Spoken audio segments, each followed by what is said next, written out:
Sagittarius, your in-depth monthly forecast for July 2025. You could find yourself this month thinking about the big picture.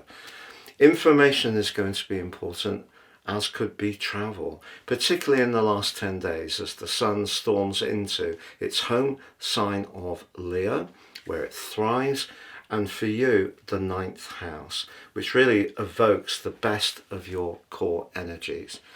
But Jupiter, your ruler, moved into a new home, as you know, last month, into the deep, psychological and intense sector of the 8th house.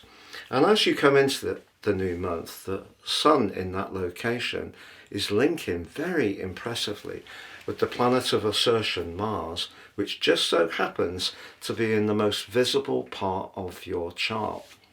So as much as there is that part of you that does love to investigate, research and garner information, you could be thinking very deeply about things like finance, shared assets, investments. But because Mars gives us confidence, particularly in the 10th house, and its host Virgo is very much about the details, your appreciation of that information, but how it can be used, and the drive and thrust with the actions you take in the relationship with the sun suggests you could be particularly decisive as you come into this new month. But as for that information gathering, the planet of thinking, Mercury, does enter a pre-retrograde shadow as we enter July. It slams on the cosmic brakes fully on the 18th. If you are going to be heading off anywhere, understandably, it would be good to absolutely check every single detail, particularly around documentation and contracts. That's another area that could require a lot of careful consideration. But that doesn't mean to say that because Mercury is retrograde, it will cause issues. We can't change the world around us. All we can change is what we can influence. So the more information you gain and the more you sift it, but use it shrewdly, the better you're going to prosper this month. But also at the start of the month, we are seeing a conjunction between Venus and Uranus. Now Uranus, I think for Sagittarius people, has been quite challenging since March 2019 full time, because it's been in the part of your chart to do with life order, life organization, but also those small details that you can find frankly rather dull and boring. But somehow or another it may have been difficult to be in a consistent pattern since then, and you may have experienced quite a lot of disruption. However, the conjunction with Venus could bring an opportunity. If you have been looking for a job, particularly if it's in a service sector role, something could come very quickly and you may have to make a snap decision. Of course, Venus is about relationships as much as money, and it is going to be moving into your sector of relationships on the 4th through to the 31st. If we analyse the year, where Venus goes through the 7th in terms of relating, or the 5th houses in terms of fun, flirting and all-out romance, are always important periods. So Venus is entering a very enriching part of that journey, but it is followed by Uranus on the 7th. So although they come exactly into conjunction on the 4th, they're both relocating straight away into your opposite sign. I think the implication here is that you could find yourself ripe for a connection, especially if you are a free spirit at the moment, but would like to meet someone. Not everybody does want to meet people. If you're one of those Sagittarians quite happy to maintain your independence, this combination, particularly as they link back to Pluto in your sector of everyday communication, and Saturn and Neptune goes retrograde on the 4th as well, what they're saying is that you could have connections to people where there is a mutual receptiveness to one another's qualities. So to collaborate, but in some kind of fresh or different way, would be a real possibility. But having said that, it's also true that Uranus and Venus being in the 7th house could, if you're feeling particularly boxed in a romantic relationship that's not quite working as you want, make you think very carefully about what to do. Just know that whatever your circumstances, Venus forges a stunning alliance with Mercury in week 2. And it may be that by chatting over something that's particularly important to you, it may be somewhere that you visited. You may be talking about a band you like, a piece of music, a performer that captures your imagination, a film. But those kind of conversations can be very vibrant in week 2 and very uplifting. But we do also have a full moon in week 2 as well. And for you, it goes across the 8th and the 2nd house axis. The 8th house, where the Sun and Jupiter are, is very much about that evolutionary part of your chart, but it can be where we're most invested. Maybe financially, maybe emotionally, spiritually, also perhaps intimately. But the 2nd house is the immediate reality of our finances, can be our values, self-worth. But they are forging a helpful angle to the nodal axis, which for you, the point of destiny, the kind of pull is in house 4, asking you really to try to get your emotional life as evolved as possible. So if something is out of kilter in terms of the ins and outs, as far as money, or about who contributes or does what in a relationship, or it's a commitment or lack of commitment issue, I think what the North Node is saying to you is try to reflect on the reality of that situation from an emotional perspective.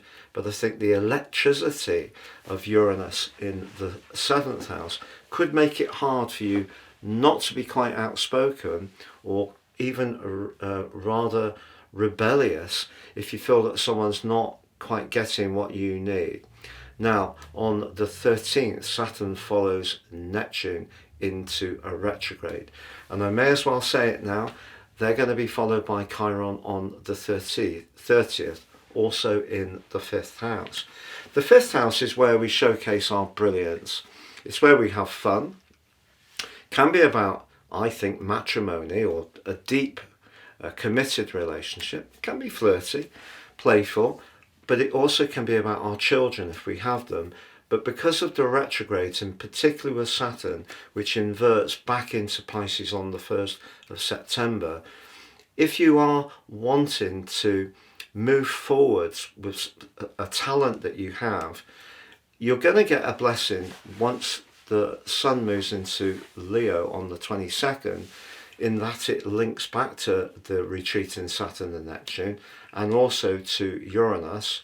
But then we have the new moon, and that means that if you want to expand something but you're prepared to put in the application and the perspiration, don't see the Neptune and Saturn retrogrades as being entirely negative. But I think if we think about the host, Aries, it can be about energy, it can certainly be about passion, and I think the flame could be dimmed a little bit if we're trying to do too much. Or if there is someone that you really like and you're wanting to make it work, but it just seems to be very heavy weather, perhaps Uranus is in a way reminding you of that part of your nature that does love to be a free spirit. And then on the 18th, Mercury is the final player in the 4 retrogrades this month through to August the 11th. So if you are planning a trip, you are talking to someone about a contract, you are thinking about higher education, the chances of things being fluid and perhaps switching and changing are strong.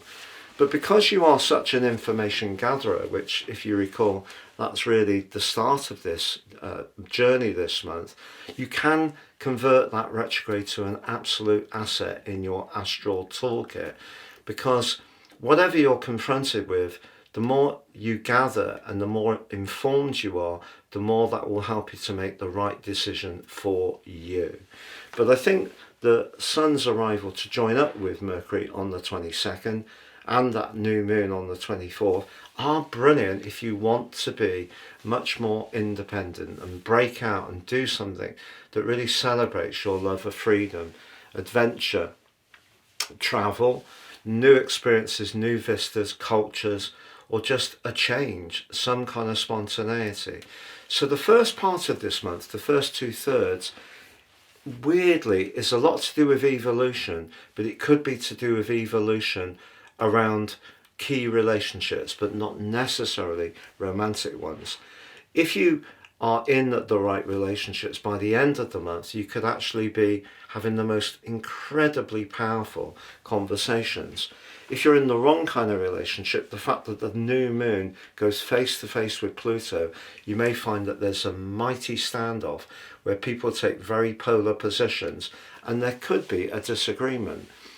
People who have the sun opposite Pluto in their natal charts often have a kind of might is right nature, and because it's activating your sector of higher ideals and quick communication, clashes can happen just from nowhere.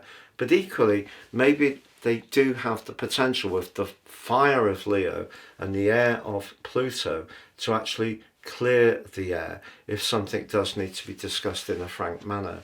And interestingly, that new moon does link back to Uranus, Saturn and Neptune. Then on the 31st, Venus dives deep, goes into your 8th house. It's about as intimate and hot as it can be, but also as the month draws to a close. If you do need to seek advice, get a consultation with a lawyer, an accountant, a counsellor.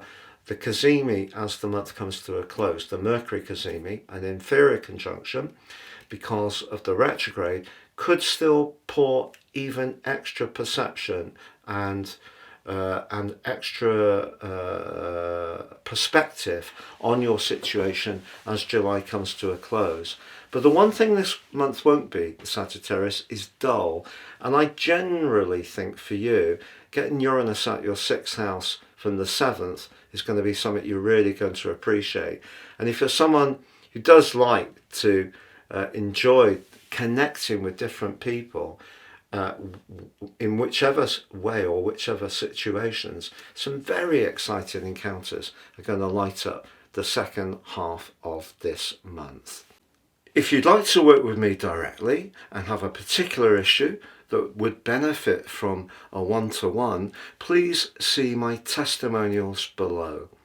But also with year 2025 absolutely racing by, you can order your year 2026 personal forecast now, and I'll give you in my special offer the rest of this year free.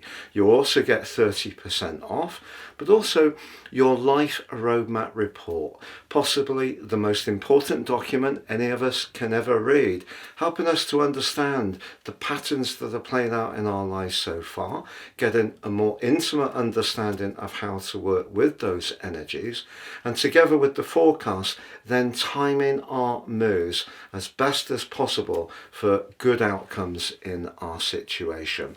Please see the link below for more.